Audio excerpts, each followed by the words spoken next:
యజమానుడా నా యజమానుడా నన్ను పిలిచిన యజమానుడా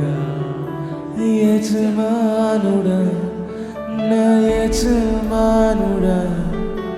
నన్ను నడిపించి యజమానుడా నీ పిలుపు వలన నేను నశించిపోలేదు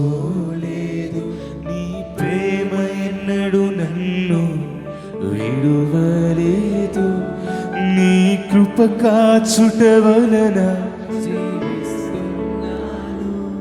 నీ ప్రేమకు సాటి ఇంకా బిగ్గరగా అందరూ కలిసి చెప్తామా నీ కృప కాచుట వలన జీవిస్తున్నాను నీ ప్రేమకు సాటి లేదు